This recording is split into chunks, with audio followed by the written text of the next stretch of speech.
Добар ден! Изминатава недела ја одбележаа навистина интересни настани, а во денешното издание на Саботна хроника издвојуваме дел од нив. Меѓу останатите содржини го издвојуваме интервјуто со Душко Георгиев, председател на Сдруженијето за бубрежно болни нефрон, кој ќе имате можност да го видите пред крајот на емисијата. На самиот почеток на емисијата ве потсетуваме дека имињата на досегашните манифестации Баскерфест, Виноскоп и Пиволенд ќе бидат променети. Долгогодишната традиционална манифестација со улични изведувачи од разни делови од светот, позната како Баскерфест, од оваа година ќе се преименува во организирање манифестација со улични изведувачи, додека пак проектот Фестивал на виното Виноскоп од сега ќе биде познат како Вински фестивал, а пак називот на проектот Гурмански викенд во Скопје Пиволенд од сега ќе гласи Пивски фестивал. Оваа одлука на вонредна седница на Совет ја изгласаа советниците на град Скопје. Покрај реименувањето на културните манифестации, она што ја одбележа седницата беше препокувањето помеѓу владеачката и опозицијската група во Советот. Имено советничката од редовите на ВМРО ДПМН Елена Жугиќ обвини за нетранспарентност при избирање на членовите на управните одбори и побара нивните биографии да им бидат дадени на увид неколку дена пред самото гласање. Минатиот председателка на собранието на град Скопје, кога се именувале законски членови на надзорни и управни одбори, секој пат биле доставувани биографии за сите членови кои биле дел од управните и надзорни одбори. Прашањето е зошто сега се укинува таа пракса. И законот пропишува одредени услови да бидеш член на надзорен и управен одбор. Како што и кажав во пресод, значи се треба да си има високо образование, треба да е успешен во областа, треба да има сертификат за познавање на јазик. Зошто се кријат овие работи? Ова обвинување го демонтираше градоначалникот Петре Шилегов, кој тврди дека при секоја одлука на Советот се води сметка за регуларноста и законитоста. Апсолутно се познати луѓето за кои што се гласа. Сите луѓе ги задоволуваат законските стандарди. Тоа е нешто на кое што беше и наш императив кога се правеше, да речам, кога се составува списоците. Се друго е во рамките на вообичаената пракса при избор на членовите на управните и надзорните одбори. Шилегов исто така тврди дека обвинувањата се обид за дефокусирање на јавноста од неодамнишната одлука на Советот, со која на Железара и се наложува да плаќа за потрошената вода, која со одлука од 1971 година не се плаќала се досега. Класичниот обид за се дефокусира од клучното прашање што се одвиваше на минатата седница, тоа е дека конечно од 1971 година до сега за прв пат комплексот на Железарница Скопје ќе започне да плаќа вода. Обидот е омилениот тајкун на ВМРО ДПМН да се стави дефокус. Промената на имињата на манифестациите, како што велат од градот, е со цел подобрување на туристичката понуда во Скопје. А кога сме кај туризмот, уште еден новитет. Двокатниот туристички панорамски автобус со кој се разгледува македонската метропола ја промени рутата. Двокатниот автобус за туристичко разгледување на Скопје почна да вози и преку Вардар до повеќе знаменитости од другата страна на градот. Прв пат дел од туристичкото разгледување на Скопје е и старата скопска чаршија, Калето, а новите како и повеќе џамии. На рутата е ставен и градскиот стадион и хотелот Континентал, а наскоро туристите од автобус ќе можат да го видат и аквадуктот. Како што изјави директорката на ЈСП Турс за прва Скопска, Сонја Митриновска-Боева, оваа промена се должи на потребата да се прикаже пред се Скопје како мултиетнички град и град на солидарноста. Странските туристи ќе имаат можност да го запознаат Скопје какво што го изградил Кензо Танге, да ги видат кебапите на Фергусон и тавче гравче на Роналдо. Новата рута, како што вели Боева, е креирана од страна на неколку туристички агенции и комори на Македонија. Туристичкото разгледување трае 1 час со најава за зголемување на 1,5 час, откако, на пример, дел од рутата ќе стане и аквадуктот. Туристичкиот автобус вози секој работен ден во 11 и во 13 часот. Почетна и крајна станица останува Порта Македонија, а цената на билетот е 150 денари, со уште едно гратис возење за редовните автобуски линии во Скопје. Пред 2 дена го одбележавме Меѓународниот ден на жената 8 март. Некои добија цвеќе, други накит, а трети, за жал, шлаканица. Светската здравствена организација потврдува дека секоја трета жена е жртва на некаков вид насилство. Според податоците од Светската здравствена организација, 35% од жените во светот трпат разни видови насилство, дома, во нивните заедници или на работното место. Во Европа пак, помеѓу 40 и 50% од жените доживеале несакани сексуални вознемирувања, физички контакти или други форми на сексуално вознемирување на работното место. Токму поради тоа, Сојузот на синдикатите на Македонија дава подршка на кампањата на Меѓународната конфедерација на синдикати и активно се вклучува во глобалната активност за подршка на Конвенцијата и препораката на Меѓународната организација на трудот за спречување на насилството врз жените и мажите во светот на трудот.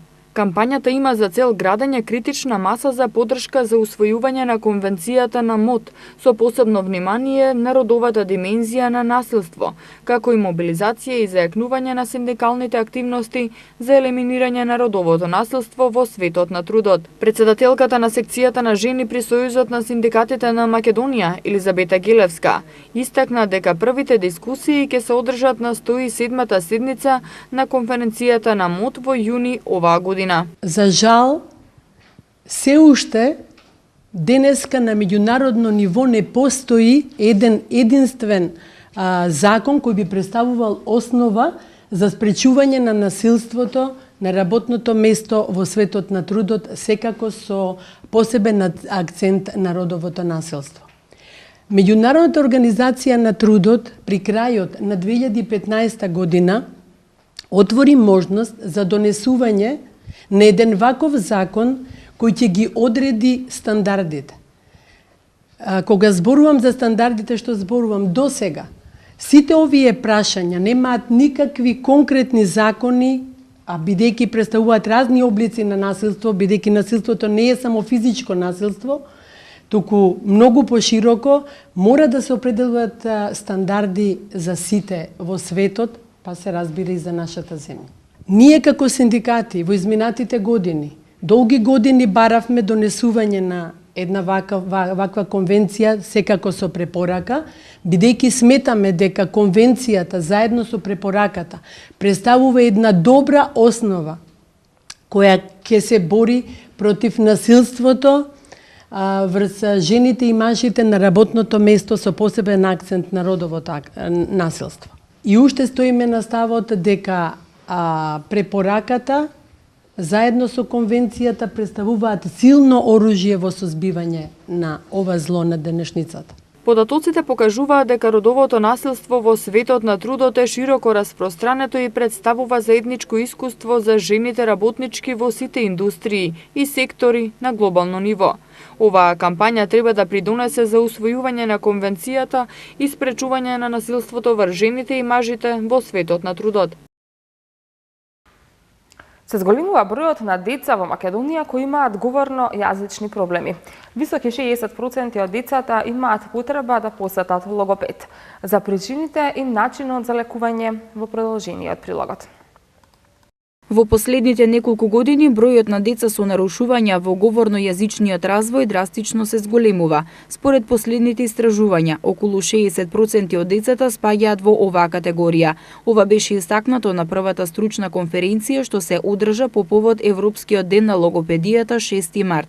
Конференцијата е во организација на Заводот за рехабилитација на слух, говор и глас Скопје и Заводот за рехабилитација на слух, говор и глас Битола, а во соработка на Сојузот на дефектолози на Република Македонија.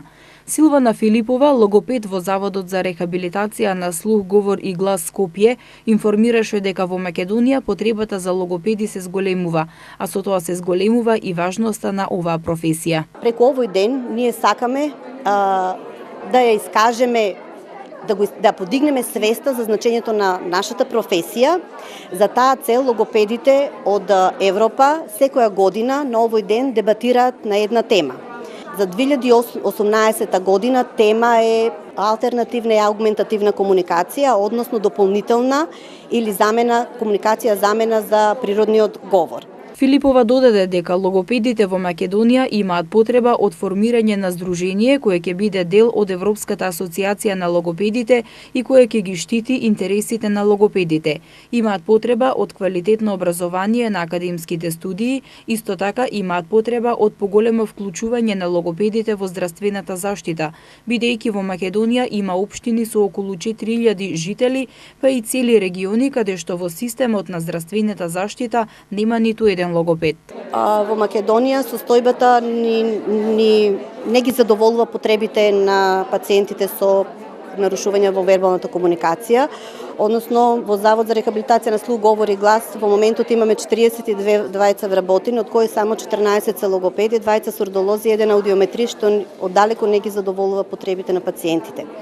И од тука апелираме за воведување на стандарди во работата, воведување на норми, примена на соодветни методи во работењето со патологија. Одбележувањето на Европскиот ден на логопедите им овозможува да покажат дека логопедите низ цела Европа имаат заедничка цел и дека работат заедно за да направат динамично влијание врз промовирањето на здравието и благосостојбата кај децата и возрастните со нарушувања во комуникацијата. Европската асоциација на логопедите порачува дека превенцијата на нарушувањата на комуникацијата може да се постигне само со размена на знаења и искуства помеѓу логопедите ширум Европа. Во општина Газибаба се одржа традиционална крводарителна акција. Во акцијата, која беше од отворен тип, се вклучија граѓани од општината, дел од општинската администрација, како и градоначалникот Борис Георгиевски. Општина Газибаба и оваа година ќе ги спроведе трите традиционални крводарителни акции. Денеска во просториите на општина Газибаба, општината во заедничка соработка со општинската организација на Црвениот крст Газибаба и Центарот за трансфузиона медицина организираа еднодневна акција за дарување крв. Во акцијата, која беше од отворен тип, се вклучија граѓани од општината, дел од општинската администрација, како и градоначалникот Борис Георгиевски кој даруваше крв, а со тоа помогна да се зголемат крвните единици на Институтот за трансфузиона медицина во Скопје. Ова е првата тура од давање на крводарителската акција од скупните три во текот на 2018 година. Денеска очекуваме околу 30 крводарители кои што ќе бидат учесници на оваа хуманитарна акција со цел и ние како луѓе да покажеме хуманост. Јас сум крводарител веќе повеќе од 28 пати. Исто денеска ќе го искористам правото заедно со вработените во општинската администрација да дарувам крв. Исто така ги замолам тие кои што се потполно здрави личности да можат да излезат во пресред и во наредните акции да даруваат крв, затоа што на тој начин ќе ги стимулираме и оние кои што моментов дават и да ги мотивираме и наредните наши граѓани и жители во општината Газибаба до ова принципиелна, убава, хумана акција да продолжи понатака. Градоначалникот на општина Газибаба Борис Георгиевски ја истакна важноста од организирање на вакви акции, бидејќи секоја капка крв е скапоцена и може да спаси нечиј живот. Ова е прва од трите предвидени крводарителни акции во Газибаба. Втората ќе се организира на почетокот на месец јуни, а третата во ноември, по повод денот на општината. Најбројна акција е акцијата по повод денот на општината, а на денешната акција крв дарува околу 30 на граѓани.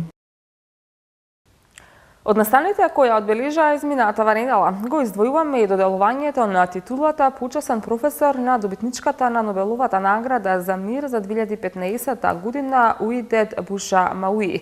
Нобеловката на чело на тунискиот квартет ја презимала историската улога за отпочнување на националниот диалог и стабилизирање на незината држава Тунис. Усвоен бил новиот устав на државата кој придонел за заживување на мирот и благосостојбата, како и економскиот просперитет и стабилизација на Тунис.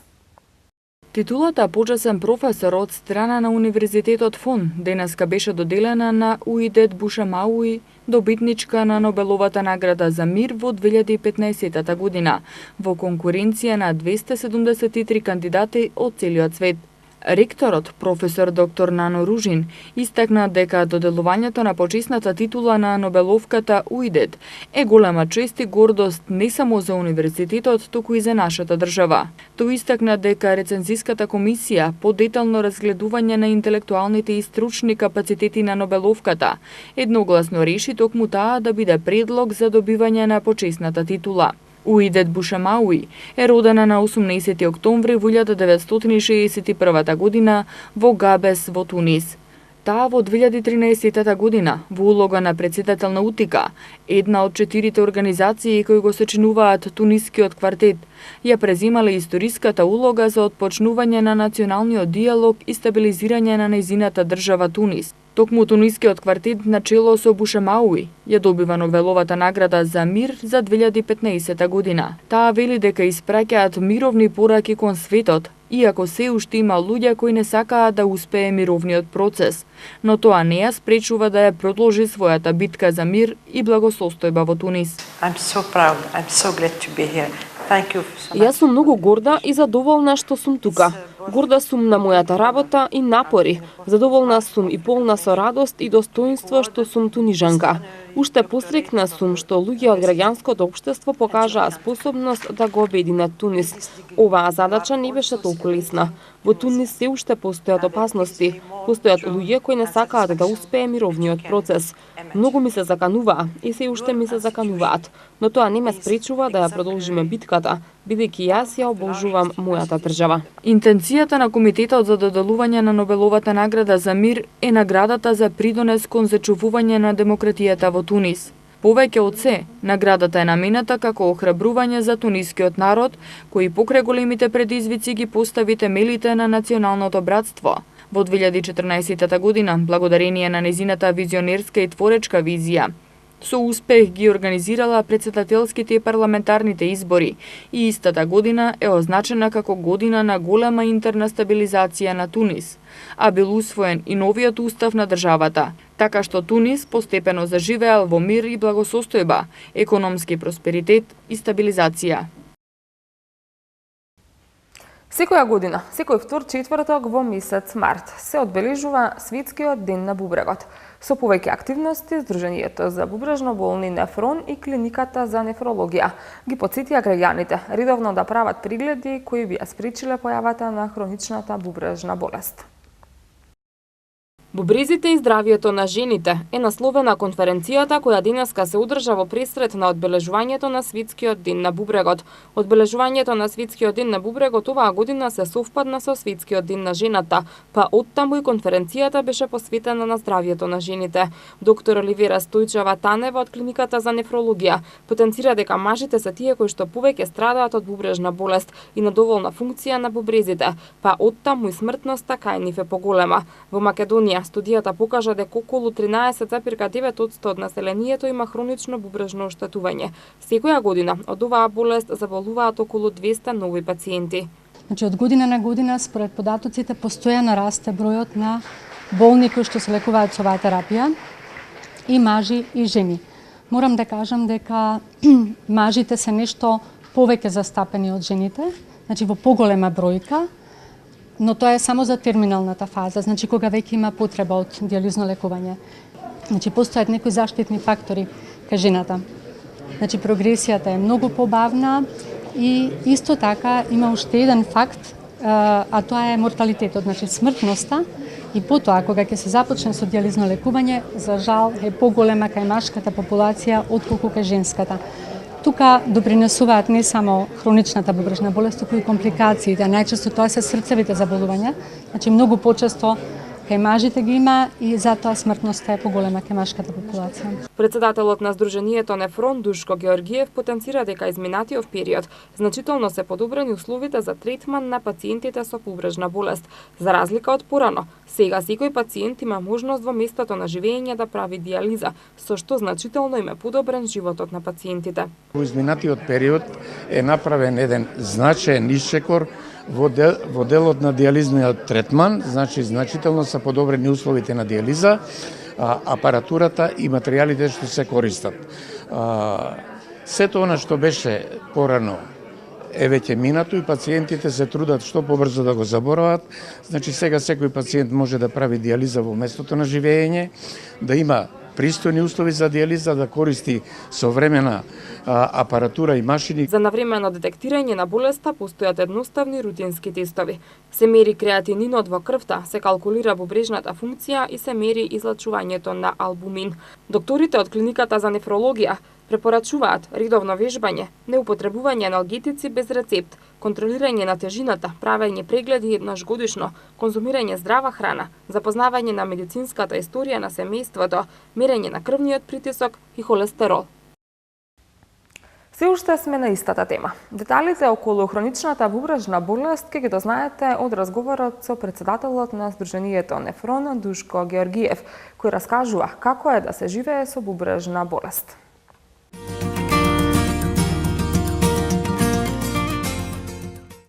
Се одбележа светскиот ден на бубрегот. По тој повод се одржа и неколку настани на кои се говореше за превенцијата од бубрежно заболување, како и состојбата на пациентите болни од оваа болест.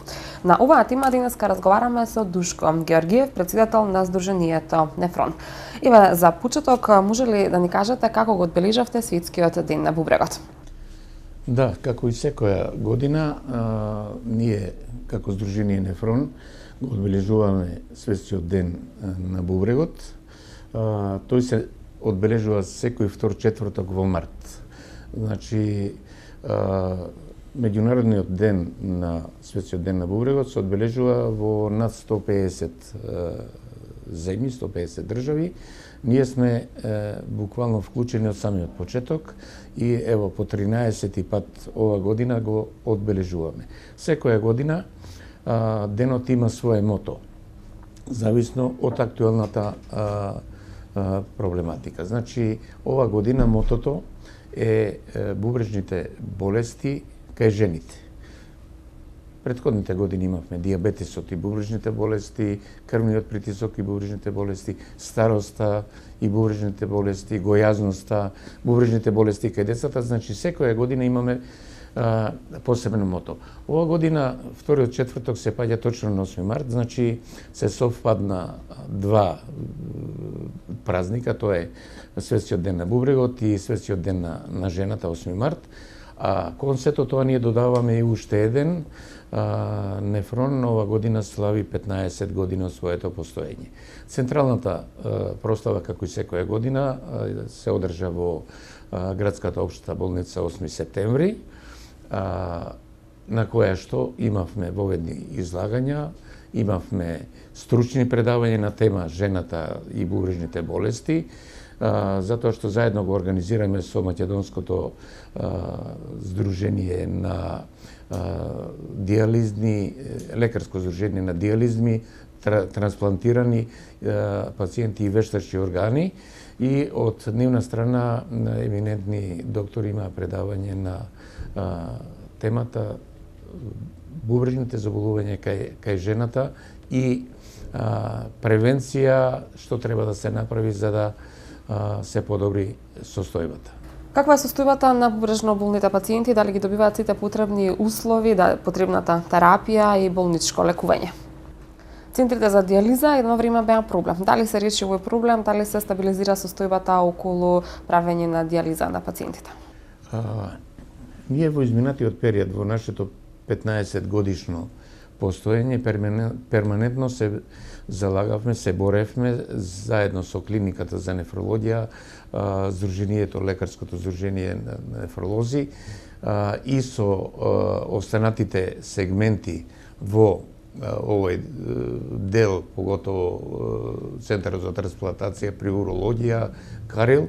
Значи, се залагавме секогаш за они што се горливите проблеми на пациентите. Во почетокот тоа беше диализниот третман. Значи, се залагавме да секој пациент добие диализен третман во местото на живење, затоа што во изминатото, во недостиг на доволен број на диализни места во Скопје и во другите градови во внатрешноста, добар дел од тие пациенти не по своја волја мора да заминат да ја прават диализата во Струга, каде што беа болнички сместувани.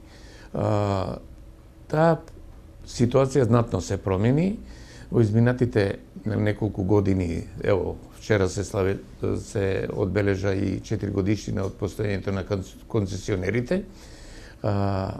Знатно се промени. Имено сега секој пациент од Македонија дијализата е прави во местото на живење. Условите за дијализа се знатно подобрени. Опремата со која што се врши дијализата, тоа се машини за дијализа, се последниот збор на техниката во Европа.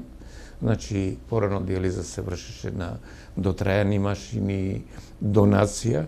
Сега веќе ги имаме најсовремените машини за дијализа и материјалите што се користат се исто така со подобар квалитет. Значи, во делот на дијализата сепак е состојбата знатно подобрена. Но тоа не значи дека работата е завршена до крај. Имено, остануваат уште работи за кои што овде треба да се залага Сдруженијето. Треба да се воведат нови дијализни процедури. Кога кажувам нови дијализни процедури, мислам дека секој од пациентот треба да биде во можност да одбира начинот на дијализниот третман. Дали тоа ќе биде перитонеална дијализа во домашни услови, дали ќе биде хемодијализа или на оние на кои што по медицинска индикација им се припишува хемодиафилтрација, треба да ја добијат таа медицинска процедура за да нивното здравје за подолг период биде што подобро на ова. Иначе, дијализните третмани се организирани во некаде околу 19 дијализни центри. Тоа се два концесионера. Значи, во западниот дел од Македонија околу 11 центри се во Систина Нефроплус, а другиот дел, источниот дел и дел од Скопје се во Диамет Македонија и имаме уште еден центар кој што е во приватна собственост, тоа е дијализниот центар Диамет во Ѓорче Петров. Остана исто така неколку центри, помал дел во јавното здравство. Тоа е современиот центар во Војна болница, значи 8 септември уште користиме Војна болница, при клиниката за нефрологија и заводот за нефрологија во Струга. Нашето здружение е организирано така да во сите тие дијализни центри ние имаме своји подружници со наши председатели на ова и активностите што следат во одбележувањето на Светскиот ден на бубрегот нема да биде само на одржаната централна манифестација во градската општа болница 8 септември. Тоа ќе биде практично недела на одбележување на Светскиот ден на бубрегот, заедно со нашите председатели и активисти, ќе биде одбележено во неколку града во внатрешноста. За сега се тие договорени за Велес, Охрид и ќе видиме уште неколку градови во внатрешноста каде што ќе имаме исто така одбележување на овој ден. Дали има правило, дали оваа болест ги напаѓа мажите повеќе или жените, или пак има ли правило во однос на возраста? Кои се најзасегнати од оваа бубрежно заболување? Скоро да нема правила, меѓутоа повторно постојат некои ранливи групи. Ова е болест практично на современото живење и луѓето кои што се во поодмакнати години се почесто заболуваат од оваа болест на ова. Друго, луѓето кои што имат диабетес исто така се ранлива група и тие најчесто завршуваат со бубрежна слабост. Луѓето со повишен крвен притисок исто така се потенцијални пациенти. Има уште погојазните луѓе се потенцијални исто луѓе кои што почесто заболуваат од ова болест. Што се однесува кај полот, разликата е минимална, но сепак постои. Мажите се тие кои што почесто заболуваат од бубрежните болести, инаку и жените не се поштедени од ова болест. Меѓутоа, према начинот на живење, мажите се тие кои што почесто страдат, затоа што тука се појавуваат и други, малку се поне, како да кажам, понередовни во исхраната, во земањето на алкохол, во конзумирање на цигари и се така да нивниот процент е нешто поголем во делот на ова. Меѓутоа, пак ќе кажам, и жените не се поштедени од ова болест, со сите можни компликации кои што се јавуваат покасно. И јас би сакала малку да поразговараме и за вашето искуство. Вие исто така боледувате од бубрежна болест, односно сте и еден од пациентите. Какво е вашето искуство, како е да се живее со ова заболување? Имате ли некоја порака до нашите гледачи како да си го олеснат животот и покрај тоа што ја имаат оваа состојба? Значи, постои едно правило. Доколку не можете да се спротиставите на болеста која ве има зафатено, ќе мора да научите да живеете со неја, што воопшто не е ни лесно, ни едноставно, затоа што се менува одеднашка начинот на животот, желбите, можностите.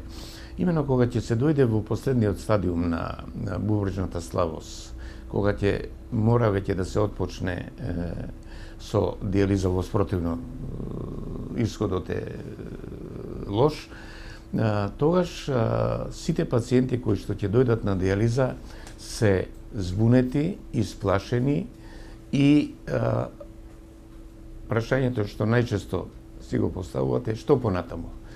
Меѓутоа, затоа и постои Сдруженијето на бубрежно болни нефрон да ги прифати тие пациенти да разговара како би тие што полесно можеле да се навикнат на новиот начин на живот, затоа што дијализната процедура се врши 3 пати во текот на неделата, по 4,5 до 5 часа.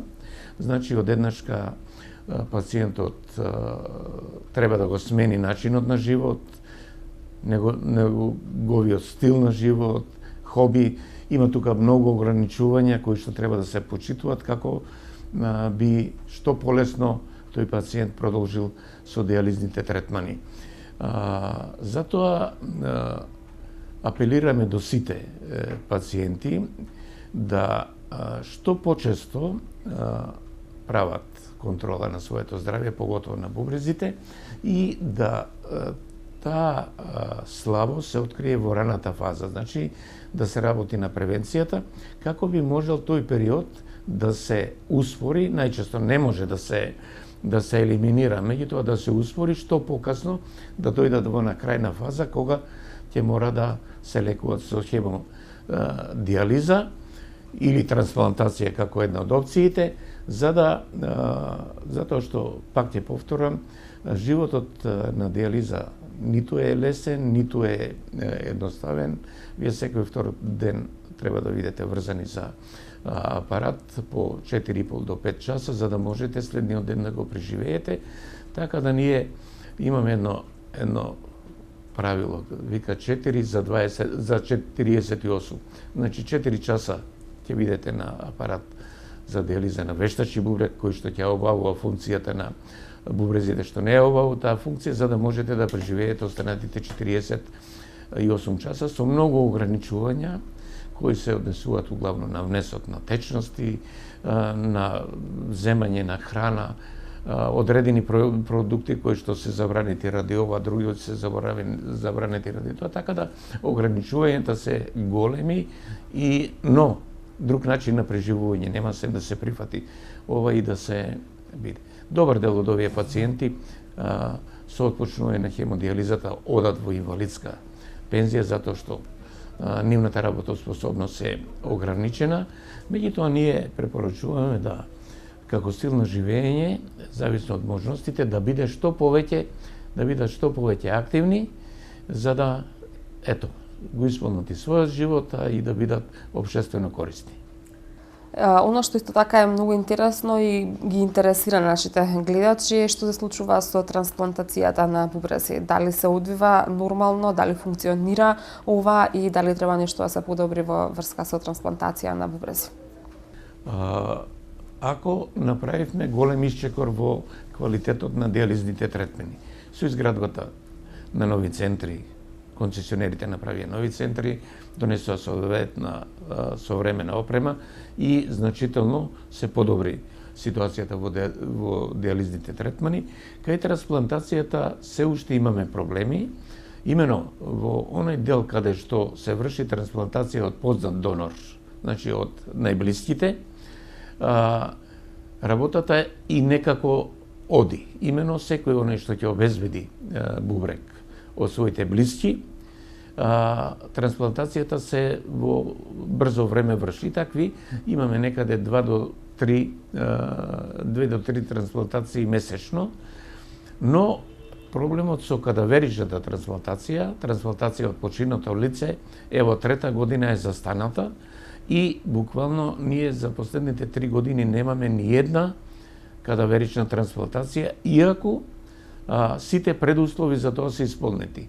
Имено средства се обезбедени за трансплантации, постојат тимови во Центарот за трансплантација при уролошката клиника, која во изминатото покажа дека се организирани, можат на едно европско и светско ниво да ги прават тие трансплантации, успешни, мощни успешни, и во изминатиот период покажаат дека се наредија во некаде 7-8 во Европа и во светот.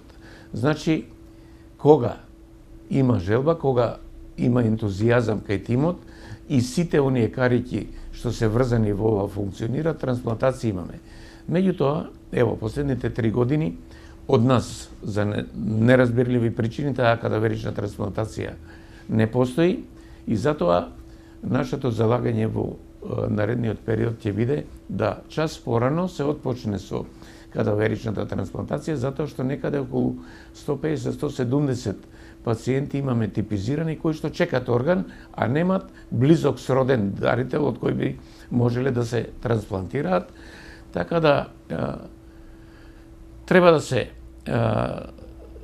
исполнат сите услови, значи да се назначат национални координатори за трансплантација, болнични координатори, да се поврзат сите сегменти неопходни за трансплантацијата, значи клиниката за нефрологија, клиниката за урологија и Центарот за трансплантација, Карил, и да тоа повторно профункционира онака како што беше во изминатите неколку години.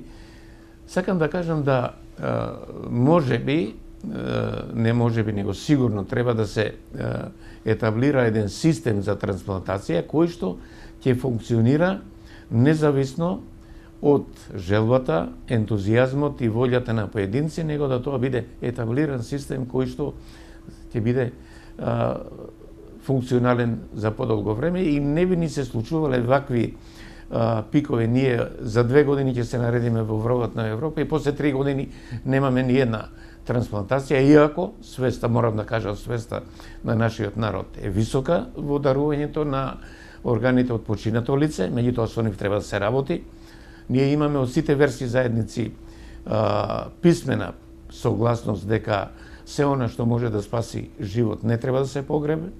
Значи, сите верски заедници, и исламската, и христијанската, и католичката дадоа писмена согласност дека ја поддржуваат кадаверичната трансплантација, имено донирање на органи од починато лице. И една порака пред самиот крај до гледачите, до оние кои што веќе боледуваат од бубрежно заболување, меѓутоа и оние кои што се здрави. Како да живеат, има ли начин на кој што може да се превенира бубрежното заболување?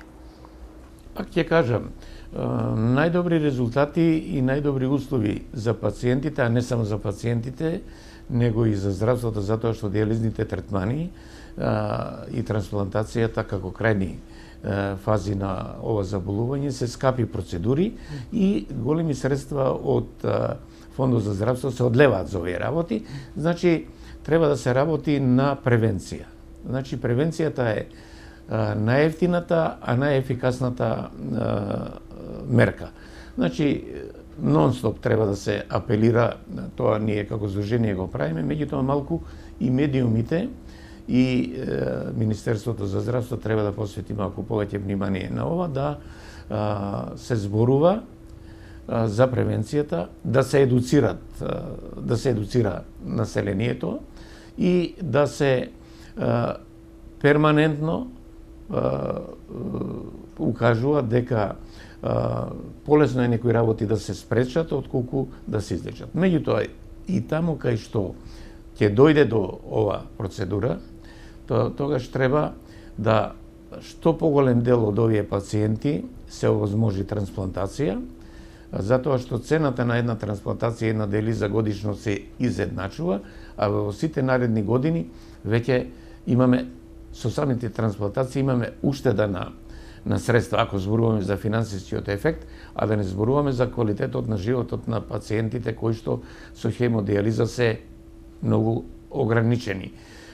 Затоа нашиот апел е да се подигне, јас пак ќе кажем, имаме висока свест за дарување, меѓутоа на тоа треба да се работи перманентно и она што Нефрон го прави као скромна кампања во делот на органодарителство, треба, како и во секоја држава, да биде предмет на државата, да тоа биде владина кампања, која што секојдневно ќе се врти по вашите медиуми, да се подигне свеста кај пациентите за дарување на орган, затоа што ние успеавме во изминатите години да ги донесеме сите подзаконски акти и законска регулатива, каде што Македонија се сврста во земјите со законската регулатива, со земјите кои што се лидери во Европа, тоа е Шпанија и Хрватска, каде што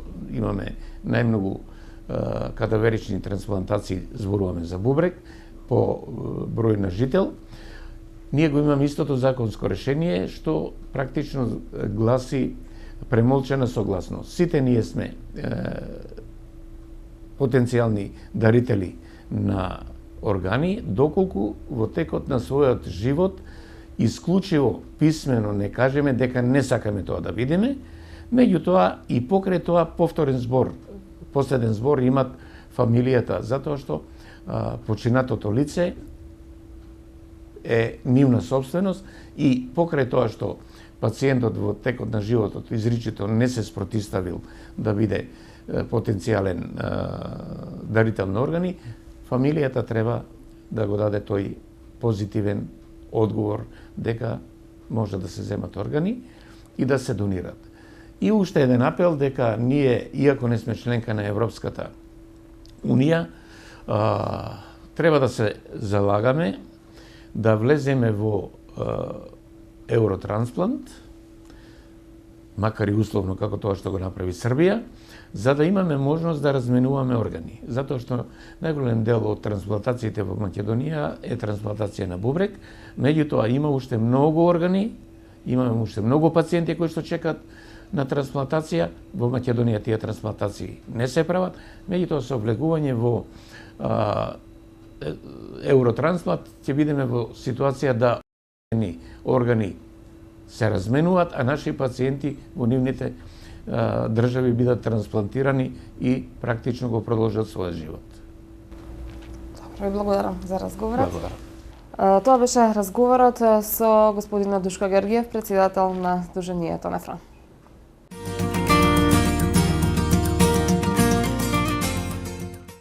Тука го заокружуваме и ова издание на Саботна хроника. Ви посакувам убав викенд. Довидување.